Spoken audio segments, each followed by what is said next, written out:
तो hello guys, welcome to Career Mentors. और आज हम स्टार्ट करेंगे चैप्टर नंबर जो हमारा चल रहा था 9, कोऑर्डिनेशन कंपाउंड्स, उसका नया टॉपिक। तो बच्चों, आपको पता होगा कि हमारी जो बाकी क्लासेस हैं वो माइक्रोसॉफ्ट टीम्स में लाइव क्लासेस चल रही हैं और कुछ कुछ क्लासेस मैं आपको यूट्यूब पे अपलोड कर दूंगा, ठीक है। अगर हमारी लाइव क्लासेस नहीं हो पाए तो जिसको रेगुलर क्लासेस लेनी है वो कृपया करके एक बार लाइव में हमारे ग्रुप में ऐड हो जाए, ठीक है। चलो, तो बच्चों हमारा जो टॉपिक चल रहा था वो चल रहा था bonding in coordination compound. Bonding in coordination compound, ये टॉपिक प्यारे बच्चों आज हम स्टार्ट करेंगे। क्या? बॉन्डिंग इन कोऑर्डिनेशन कंपाउंड्स, ठीक है। ये टॉपिक आज हमें स्टार्ट करना है। अब बच्चों, कोऑर्डिनेशन कंपाउंड में मेटल्स और लिगेंड्स कैसे कैसे जुड़ते हैं उनको हम 3 बॉन्डिंग से एक्सप्लेन कर सकते हैं। कितनी बॉन्डिंग से एक्सप्लेन कर सकते हैं प्यारे बच्चों? 3 बॉन्डिंग से एक्सप्लेन कर सकते हैं। सबसे पहली टाइप की, जो सबसे प्रिमिटिव या सबसे जो ओल्ड थ्योरी जो दी गई थी वो थी प्यारे बच्चों कौन सी? Werner theory. Werner theory. उसके बाद जो थ्योरी है प्यारे बच्चों वो आई कौन सी? Valence bond theory, VBT. Valence bond theory, VBT. और तीसरी जो थ्योरी आई बच्चों वो आई कौन सी? Crystal field theory. Crystal field theory क्या है बच्चों? इसका नाम है, शॉर्ट फॉर्म में लिखेंगे CFT। तो 3 थ्योरी आई प्यारे बच्चों, कौन कौन सी? पहली आई वर्नर थ्योरी, फिर आई वीबीटी एंड देन आई CFT। एक एक करके देखेंगे और आज की क्लास में हम वर्नर थ्योरी को कंप्लीट करने की पूरी कोशिश करेंगे। तो देखो, सबसे पहली जो थ्योरी आएगी बच्चों हमारे पास वो आएगी कौन सी? Werner theory. Werner theory. पहले इसके कुछ बेसिक समझ लो, फिर मैं आपको प्यारे प्यारे एनिमेशंस के थ्रू समझाऊंगा कि वर्नर थ्योरी क्या कहना चाहती है। चलो बच्चों, तो बच्चों ये हम पढ़ क्या रहे, पहले तो मैं आपको ये बताने की कोशिश करता हूं। हम बच्चों सिंपल सा ये समझने की कोशिश कर रहे हैं कि फॉर एग्जाम्पल अगर मेरे पास एक कॉम्प्लेक्स बन रहा है। अब कॉम्प्लेक्स में आपने अब तक तो पढ़ ही लिया होगा, कॉम्प्लेक्स किस किस से मिलकर बनता है? मेटल से और लिगेंड से। इन दोनों के मिलने से क्या बनता है प्यारे बच्चों? कॉम्प्लेक्स बनता है। अब क्वेश्चन ये आता है प्यारे बच्चों कि जो कॉम्प्लेक्स बना है उसमें बॉन्डिंग किस किस प्रकार की हो रही है? उसमें बॉन्डिंग किस किस प्रकार की हो रही है वो हमें कौन समझाएगा? वो हमें डिफरेंट डिफरेंट थ्योरीज समझाएंगे। वो हमें क्या बच्चों? डिफरेंट डिफरेंट थ्योरीज हमें एक्सप्लेन करेगी कि किस किस तरह से एक मेटल और एक लिगेंड के बीच में बॉन्डिंग हुई है। और इसमें जो सबसे पहली थ्योरी हम समझेंगे वो है कौन सी बच्चों? वर्नर थ्योरी, सबसे पुरानी थ्योरी। यहां तक बात क्लियर हो गई? तो मेटल और लिगेंड के बीच में किस तरीके से बॉन्ड बनते हैं या फिर एक कोऑर्डिनेशन कंपाउंड कैसे बनता है उसको डिफरेंट डिफरेंट थ्योरीज से समझाया जाता है प्यारे बच्चों। और उन डिफरेंट डिफरेंट थ्योरीज को हम क्या बोलते हैं बच्चों? Bonding in coordination compound. ये theories for bonding in coordination compound. और पहली थ्योरी बच्चों कौन सी आएगी? Werner theory. क्लियर है? चलो, अब इस थ्योरी के इंपॉर्टेंट पॉइंट्स क्या है पहले एक बार फटाफट समझ लेते हैं। चलो, 3 से 4 पॉइंट देखेंगे। पॉइंट नंबर 1, तो बच्चों पहला पॉइंट क्या है, ध्यान से समझना। पहला पॉइंट ये कहता है कि जो हर एक ट्रांजिशन मेटल है, जो सेंट्रल मेटल एटम है बच्चों, ट्रांजिशन मेटल आप जानते हो, जो सेंट्रल मेटल एटम होता है प्यारे बच्चों, वो 2 टाइप के लिंकेजेस बनाता है। क्या कहते हैं? वो कितने टाइप के लिंकेजेस बनाता है? 2 टाइप के लिंकेजेस बनाता है। 2 टाइप की क्या बनाता है प्यारे बच्चों? लिंकेजेस। क्लियर है? एक लिंकेज को क्या बोलते हैं प्यारे बच्चों? एक को हम बोलते हैं प्राइमरी लिंकेज और एक को हम बोलते हैं बच्चों सेकेंडरी लिंकेज। समझना, अभी थोड़ा सा कंफ्यूजिंग लगेगा बट एंड तक आते आते आपको सब क्लियर हो जाएगा। वापिस से सुनना मेरी बात प्यारे बच्चों। जो ट्रांजिशन मेटल होते हैं वो क्या है? लिंकेजेस बनाते हैं, बॉन्ड बनाते हैं। लिंकेजेस का मतलब बॉन्डिंग करते हैं। और 2 टाइप के बॉन्ड्स बनाते हैं, एक होती है प्राइमरी लिंकेजेस और एक होती है सेकेंडरी लिंकेजेस। बस इतनी सी बात याद रखो। अब प्राइमरी और सेकेंडरी क्या होता है ये मैं आपको सिंपल सा समझाता हूं। पहले यहां तक समझ में आ गया कि जो ट्रांजिशन मेटल है बच्चों वो दो टाइप की लिंकेजेस शो करती है, प्राइमरी लिंकेजेस और सेकेंडरी लिंकेजेस। क्लियर? चलो अब आगे देखते हैं फटाफट प्राइमरी लिंकेज क्या होता है, सेकेंडरी लिंकेज क्या होता है, फटाफट देखते हैं एनिमेशन के थ्रू। तो बच्चों ये आपके सामने आपको दिख रहा है कि जो पहला पॉइंट है वो दिख रखा है, क्या पहला पॉइंट दे रखा है, ये आप देख पा रहे होगे आपकी स्क्रीन पे। द सेंट्रल मेटल एटम और ion in a coordination compound exhibit two types of valencies या टू टाइप्स ऑफ लिंकेजेस। इसकी जगह आप ब्रैकेट में और क्या लिख सकते हो वैलेंस की जगह, लिंकेजेस, प्राइमरी एंड सेकेंडरी। तो बच्चों आप अपने स्क्रीन पे देख पा रहे होगे कि सेंट्रल में आपके कौन है, ये रहा आपका सेंट्रल मेटल एटम, और इसके आजू बाजू आपको दो टाइप की लिंकेजेस दिख रही होंगी। अगर आप ऑब्जर्व करोगे एक तो ग्रीन कलर के लिगेंड्स जुड़े हुए और एक पर्पल कलर के लिगेंड्स जुड़े हुए। अगर आप नोटिस करोगे तो जो ग्रीन कलर के लिगेंड्स है प्यारे बच्चों वो डैश लाइन से जुड़े हुए, मतलब डैश लाइन मतलब सीधी लाइन से जुड़े हुए। वेयर एज जो पर्पल कलर के लिगेंड्स हैं वो कैसे जुड़े हैं, डॉटेड लाइन से जुड़े। क्लियर? अब इन दोनों में डिफरेंस क्या है वो तो अभी हम आगे देखेंगे, बस फिलहाल ये याद रखो कि दो टाइप की लिंकेजेस शो करता है, प्राइमरी लिंकेज और सेकेंडरी लिंकेज। ठीक है? अब देखो अगर हमें यह बताना है कि कोई जो लिगेंड है वो मेटल से प्राइमरी लिंकेज से जुड़ा है तो हम कैसी लाइन से दिखाएंगे बच्चों, ध्यान से सुनना, डॉटेड लाइन से। वापस सुनो मैं क्या कहना चाह रहा हूं। जब भी हम किसी भी लिगेंड को, ज्यादा इंपॉर्टेंट नहीं है, बस एक बार सुन लो, अपनी बुक में नहीं है ये। जब भी कोई भी लिगेंड किसी मेटल से प्राइमरी वैलेंसी से जुड़ा है या प्राइमरी लिंकेज से जुड़ा है तो कैसा बॉन्ड बनाओगे, डॉटेड बॉन्ड।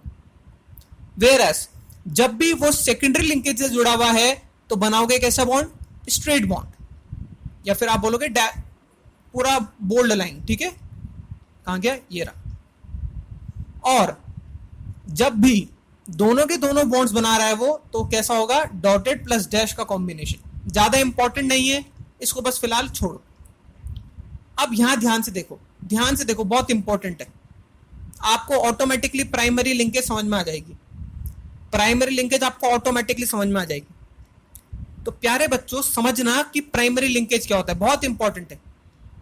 देखो बच्चों सामने अपनी स्क्रीन पे देखो, एक ही नॉर्मल सा आपको एक कंपाउंड दिख रहा है COCl2।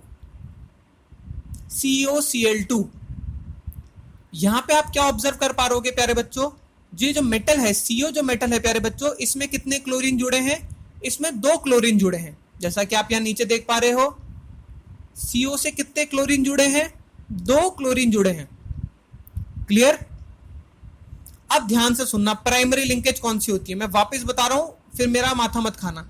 मैं एक बार बता देता हूं, फालतू टेंशन मत लेना। ठीक है? एक बार में आसानी समझ में आ जाएगा। तो पहले हम देखेंगे प्यारे बच्चों प्राइमरी लिंकेज। फटाफट देखो प्राइमरी लिंकेज, आप लोग एक बार में ध्यान दोगे तो आपको ऑटोमेटिकली समझ में आ जाएगा, नहीं तो गड़बड़ हो जाएगी।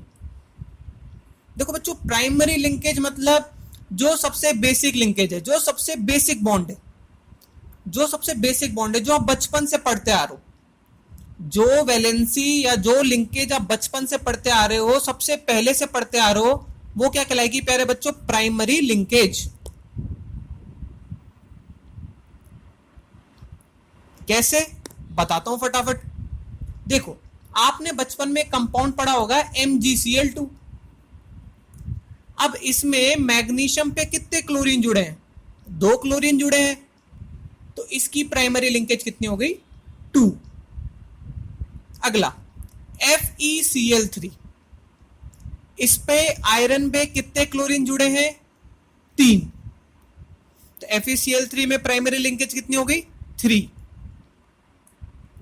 CrCl3, इस पे क्रोमियम पे कितने क्लोरीन जुड़े हैं, 3, तो 3 हो गई। तो समझने वाली बात बच्चों ये है कि जो सबसे बेसिक सॉल्ट होते हैं, जो सबसे कॉमन सॉल्ट्स होते हैं, कॉमन सॉल्ट समझ में आ रहा है क्या कहना चाह रहा हूं, कॉमन या फिर बेसिक सॉल्ट्स। कॉमन सॉल्ट मतलब बच्चों NaCl नहीं बोल रहा मैं, जो सबसे ऑर्डिनरी सॉल्ट्स होते हैं बच्चों, सिंपल सॉल्ट्स, हम कॉमन या बेसिक से बढ़िया एक और अच्छा वर्ड लिख लेते हैं सिंपल, नहीं तो कंफ्यूजन क्रिएट हो जाएगी। जो बच्चों सिंपल सॉल्ट्स होते हैं बच्चों, मतलब जो आप बचपन से पढ़ते आ रहे हो, ठीक है, इसमें जिनमें कोऑर्डिनेशन बॉन्ड नहीं होता है, नॉर्मल आयनिक बॉन्ड वाले, ध्यान से सुनना, कौन से बॉन्ड वाले? आयोनिक बॉन्ड वाले, आयोनिक बॉन्ड वाले। तो ये जितने भी आयोनिक बॉन्ड वाले बच्चों जो कंपाउंड होंगे या जो लिंकेजेस होगी, वो कैसी लिंकेज कहलाएगी बच्चों? Primary linkage. रट लो, आयनिक बॉन्ड वाली जो लिंकेजेस होगी बच्चों, वो क्या कहलाएगी? Primary linkage. यहां तक बात क्लियर है? Primary linkage. एक बार फटाफट देखते हैं हम इस वाले एग्जाम्पल में बच्चों, जो आयनिक बॉन्ड से कौन सा जुड़ा है यहाँ पे? पहले वाले एग्जाम्पल में अगर आप नोटिस करोगे तो आयनिक बॉन्ड से कौन जुड़ा है? क्लोरीन जुड़ा है। तो यहां प्राइमरी लिंकेज कितनी होगी प्यारे बच्चों? 2 हो गई। प्राइमरी लिंकेज कितनी होगी बच्चों? 2 हो गई, 2 हो गई। यहां तक बात क्लियर है? सिमिलरली यहां ध्यान से देखो, ये तो आपका नॉर्मल बॉन्ड 1, ये तो आपका कोऑर्डिनेट बॉन्ड हो गया। वेरएस ये जो 3 Cl जुड़े हुए हैं प्यारे बच्चों, ये जो 3 Cl जुड़े हुए हैं, ये आयनिक बॉन्ड से जुड़े हैं। याद करो, मैंने आपको पढ़ा रखा है, ये जो 3 Cl जुड़े हैं प्यारे बच्चों, ये आयनिक बॉन्ड से जुड़े हैं। दैट्स वाई यहां जो आपकी प्राइमरी वैलेंसी होगी वो कितनी हो जाएगी? 3 हो जाएगी। ध्यान रखना, कितनी हो जाएगी प्राइमरी वैलेंसी? 3 हो जाएगी। यहां तक क्लियर है? प्राइमरी वैलेंसी समझ में आ गया आपको बच्चों? कितनी हो जाएगी? 3 हो जाएगी। बहुत आसान है, बहुत आसान है। एक एग्जाम्पल कर लेते हैं अपन खुद, मेरे को फटाफट बताओ। एग्जाम्पल करते हैं बच्चों, K4FeCN6। सोच के बताओ, सोच के। अब बताओगे तो कैसे, बट सोच के बताओ कि इसकी प्राइमरी लिंकेज कितनी होगी। आपके दिमाग में चल रहा होगा प्राइमरी लिंकेज कितनी होगी। आई होप आपके दिमाग में आपका आंसर आ गया होगा, और आपका आंसर आया होगा शायद से 4, शायद से 4 आंसर आया होगा। जिसका भी आंसर 4 आया है, बहुत बढ़िया, बधाई हो, आपको समझ में आ गया है कि प्राइमरी लिंकेज क्या होती है। इस कॉम्प्लेक्स के साथ जो ये जुड़ा हुआ है, यही क्या कहलाएगा बच्चों? Primary linkage. क्यों? क्योंकि ये नॉर्मल आयनिक बॉन्ड के साथ जुड़ा हुआ है। कैसे बॉन्ड्स के साथ जुड़ा हुआ है बच्चों? आयनिक बॉन्ड के साथ जुड़ा हुआ है। क्लियर? अब इंपॉर्टेंट बात ध्यान रखना बच्चों, इंपॉर्टेंट बात, जो प्राइमरी लिंकेज होती है बच्चों, ध्यान से सुनना, वो किसके इक्वल होती है? वो इक्वल होती है ऑक्सीडेशन स्टेट ऑफ मेटल। ज्यादातर केस में क्या होता है, ये किसके इक्वल होती है? Oxidation state of metal. बस इस बात को रट लेना। अगर आपसे कोई पूछे कि जो प्राइमरी लिंकेज है वो किसके इक्वल होती है, तो बस आप याद रखना, प्राइमरी लिंकेज किसके बराबर होती है? ऑक्सीडेशन स्टेट ऑफ मेटल के इक्विवेलेंट होती है। क्लियर? चलो, बस इतना ही है प्राइमरी लिंकेज में। अब आता है बच्चों क्या? अब आता है सेकेंडरी लिंकेज।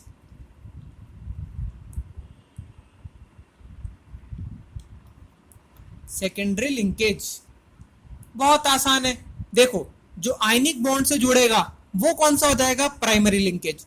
और जो कोऑर्डिनेशन बॉन्ड से जुड़ेगा, कौन से बॉन्ड से? कोऑर्डिनेट बॉन्ड से।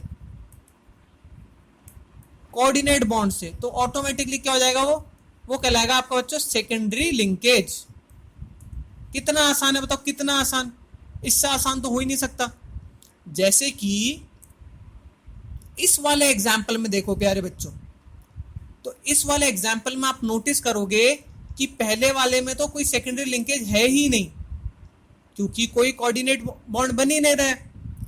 और दूसरे वाले में जो सेकेंडरी लिंकेज होगी प्यारे बच्चों कितनी होगी? 6। दूसरे वाले में जो सेकेंडरी लिंकेज होगी प्यारे बच्चों कितनी होगी? 6 होगी। कितनी होगी? 6 होगी। बहुत आसान है, बहुत आसान है बच्चों। देखो फटाफट देखो, इस पर्टिकुलर डायग्राम में, इसमें बताओ मेरे को कितनी होगी? इसमें बताओ सेकेंडरी लिंकेज कितनी होगी? FeCN6 में सेकेंडरी लिंकेज कितनी होगी? सोच के बताओ। कितनी होगी? 6 होगी। वेरी गुड, 6 होगी। 6 क्यों होगी? क्योंकि कोऑर्डिनेट बॉन्ड के साथ कितने साइनाइड जुड़े हैं? 6 साइनाइड जुड़े हैं, इसलिए सेकेंडरी लिंकेज कितनी होगी बच्चों? 6 होगी। यहां तक बात क्लियर है? पक्का? चलो अब हम आते हैं आगे। अब देखो, जैसे इस वाले डायग्राम में देखो, इस वाले पर्टिकुलर डायग्राम में देखो, इस वाले पर्टिकुलर डायग्राम में या इस वाले कंपाउंड में देखो, इसमें देखो जो डॉटेड लाइन से जुड़ा हुआ है क्लोरीन, और जो आपकी मतलब क्या कहते हैं डैश लाइन से जुड़ा हुआ है कौन? Ammonia, NH3। तो आप अगर यहां पे नोटिस कर पा रहे होगे, अगर आप समझ पा रहे होगे, तो प्राइमरी लिंकेज कितने होंगे? प्राइमरी वैलेंसी कितनी होगी जो आयनिक बॉन्ड से जुड़ी है? 3। वेयर एज सेकेंडरी लिंकेज जो कोऑर्डिनेट बॉन्ड से जुड़ी हुई है वो कितनी होगी? 6। बहुत आसान है, बहुत आसान है बच्चों। अब सुनना मेरी बात, बहुत इंपॉर्टेंट बात कहने वाला हूं। अब बच्चों ध्यान से सुनना। देखो, प्राइमरी लिंकेज होती है जो, या फिर प्राइमरी जो लिंकेज होती है प्यारे बच्चों, या प्राइमरी वैलेंसी जो होती है वो कैसी बनती है? याद करो, वो कैसे बनती है? जैसे कि मैं आपको एग्जांपल देता हूं। जैसे कि मान लो CO NH3 6 Cl3, ये मान लो बच्चों आपके पास एक कंपाउंड है। अब अगर आप में दिमाग होगा तो आप मेरे को फटाफट बता पाओगे कि प्राइमरी वैलेंसी कितनी है? 3। बहुत आसान है बच्चों।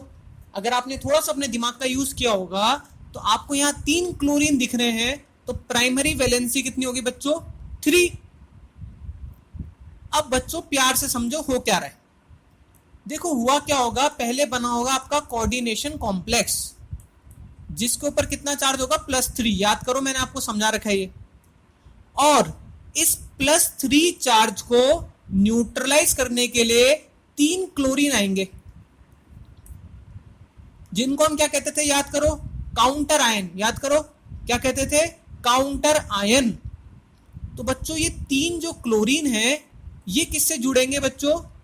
CONH3 3+ के साथ। और जैसे ही इसके साथ ये 3 क्लोरीन जुड़ेंगे तो आपका फाइनल कंपाउंड क्या बन जाएगा? CONH3 Cl3। आई होप आपको समझ में आ रहा होगा कि कैसे हुआ। कुछ नहीं हुआ, बहुत आसान है। पहले आपका कॉम्प्लेक्स बना, पहले आपका प्यारे बच्चों कॉम्प्लेक्स बना। अब कॉम्प्लेक्स के ऊपर क्योंकि +3 का चार्ज था तो क्लोरीन नेगेटिव चार्ज आया, और 3 क्लोरीन नेगेटिव चार्ज ने क्या कर दिया? कॉम्प्लेक्स को न्यूट्रलाइज कर दिया। क्लियर? अब सुनो बच्चों, इस पूरी प्रक्रिया के दौरान आप एक बात नोटिस करोगे कि क्लोरीन के बीच में और कॉम्प्लेक्स के बीच में कौन सा बॉन्ड बना है? आयनिक बॉन्ड बना है। बहुत आसान। और बच्चों एक बात रट लेना, कॉमन सी बात है, जो आयनिक बॉन्ड होता है वो नॉन डायरेक्शनल होता है। नॉन डायरेक्शनल का मतलब कहीं से भी चिपक सकता है, उसको डायरेक्शन से लेना देना नहीं है, उसको डिस्टेंस या एंगल से लेना देना नहीं है। अगर आप एक मैग्नेट के पॉजिटिव पोल को एक मैग्नेट के नेगेटिव पोल से अट्रैक्ट करो तो ऐसा नहीं है कि वो सिर्फ 90 डिग्री पे ही चिपकेगा, वो 80 डिग्री, 70 डिग्री, 120 डिग्री, मतलब जैसा भी आप उन दोनों के बीच में एंगल पॉसिबल कर सकते हो वो सब में जुड़ेगा। तो ये तो मैंने मैग्नेट का एग्जांपल दिया। सेम एक पॉजिटिव और एक नेगेटिव को जुड़ने के लिए कोई डायरेक्शन की जरूरत नहीं है, बस पॉजिटिव और नेगेटिव आमने सामने होने चाहिए, ऑटोमेटिकली उनके बीच में बॉन्डिंग बन जाएगी। इसी वजह से बच्चों ध्यान रखना, जो प्राइमरी वैलेंसी होती है, जो प्राइमरी वैलेंसी होती है बच्चों, या प्राइमरी लिंकेज होती है, उसको बोलते हैं नॉन डायरेक्शनल। Non directional. और नॉन डायरेक्शनल क्यों कहते हैं? क्योंकि ये किसी भी एंगल में लग सकती है, कहीं से भी जुड़ सकता है, क्योंकि यहां पे सिर्फ एक पॉजिटिव और एक नेगेटिव का इंटरैक्शन होना है। बात क्लियर? वेयर एज, अब समझना बच्चों, वेयर एज बहुत इंपॉर्टेंट। अगर हम बात करें किसकी? सेकेंडरी लिंकेज की।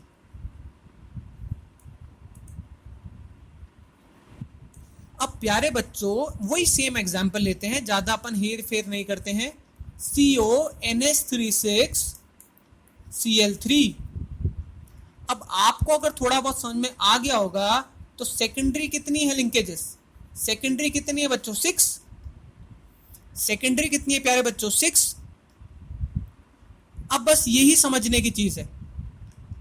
अब आपको मैंने पहले पढ़ा रखा है कि जो लिगेंड जब भी जुड़ता है किसके साथ, सेंट्रल मेटल एटम के साथ, तो जैसे यहां पे 6 लिगेंड जुड़ेंगे तो याद करो कोऑर्डिनेशन पॉलीहेड्रन क्या बनेगा। अगर आपको बेसिक याद है तो कोऑर्डिनेशन पॉलीहेड्रन क्या बनेगा, याद करो। क्या ऑक्टाहेड्रल बनेगा 6 में, याद करो मैंने आपको बताया था अगर 4 होगा कोऑर्डिनेशन नंबर तो क्या बनेगा, स्क्वायर प्लेनर या फिर टेट्राहेड्रल। और अगर कोऑर्डिनेशन नंबर 6 होगा तो क्या बनेगा, ऑक्टाहेड्रल। तो इस कोबाल्ट के चारों तरफ बच्चों 6 अमोनिया कुछ इस पर्टिकुलर तरीके से अरेंज होंगे। यहां तक मेरे हिसाब से आपको समझ में आ गया होगा। इस पर्टिकुलर अरेंजमेंट का नाम क्या होता है, ऑक्टाहेड्रल। और इसमें एक निर्धारित एंगल पहले से ही गिवन मतलब बता रखे हैं आपको कि अगर ऑक्टाहेड्रल बनेगा तो कितने कितने का एंगल बनेगा, 90 डिग्री।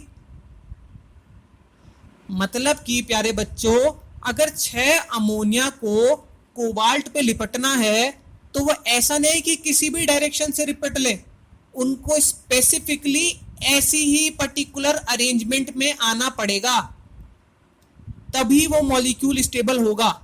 क्योंकि ये बच्चों कोऑर्डिनेट बॉन्ड है, ये एक टाइप का कोवेलेंट बॉन्ड है, ना कि आयनिक बॉन्ड है।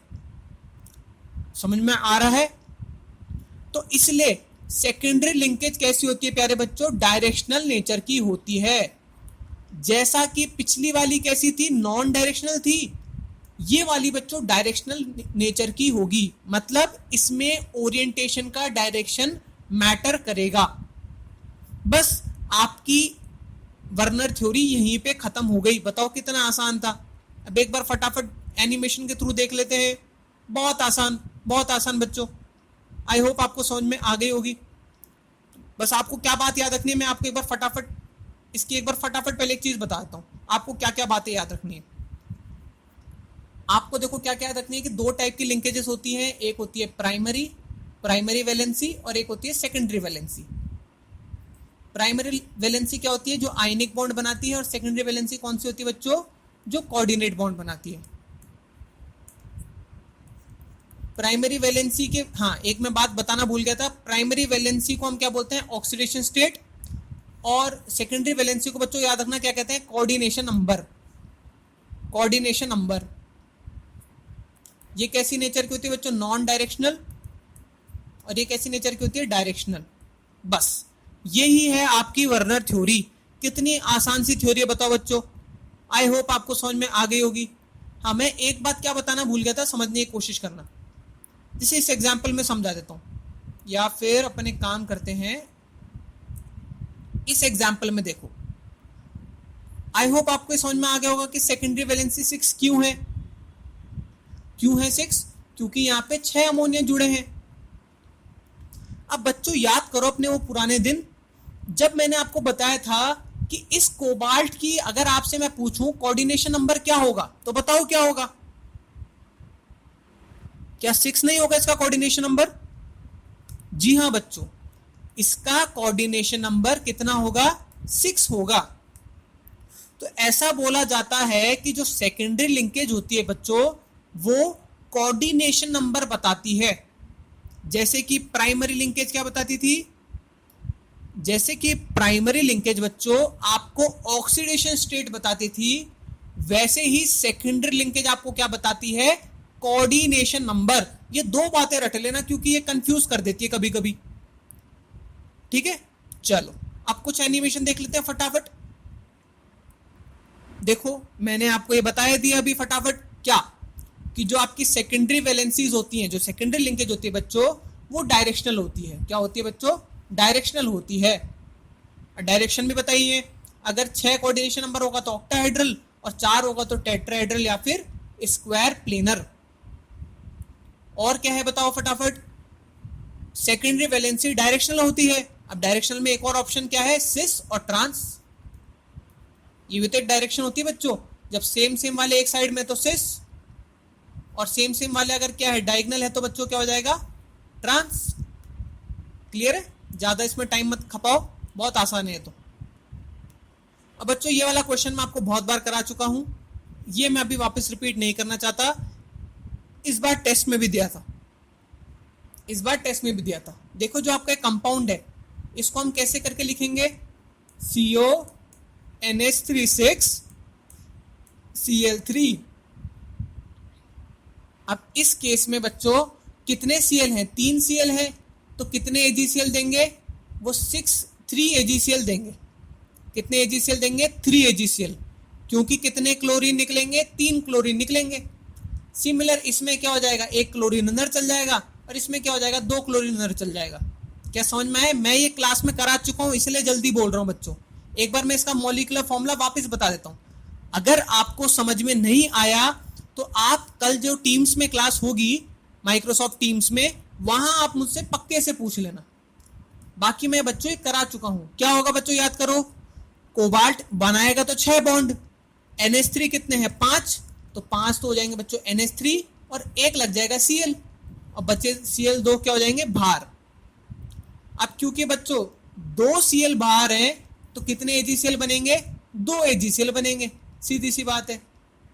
सिमिलर इस वाले में देखो क्या बनेगा, CO 4 NH3 लिए, बची 2 वैलेंसी कौन कंप्लीट करेगा, Cl2, और 1 Cl बाहर। अब क्योंकि बच्चों 1 Cl बाहर है तो AgCl भी कितना बनेगा, 1 AgCl बनेगा। आई होप ये आपको क्वेश्चन समझ में आ गया होगा। ये देखो बच्चों एक बार आपको मैंने क्लास में भी कराया है, फिर मैंने आपको कल वाले टेस्ट में भी दिया था, और आज मैं आपको वापस से समझा रहा हूं, इसलिए मैं थोड़ा जल्दी समझाया मैंने ये वाला टॉपिक। अगर तब भी समझ में नहीं आया तो आप पूछ सकते हो।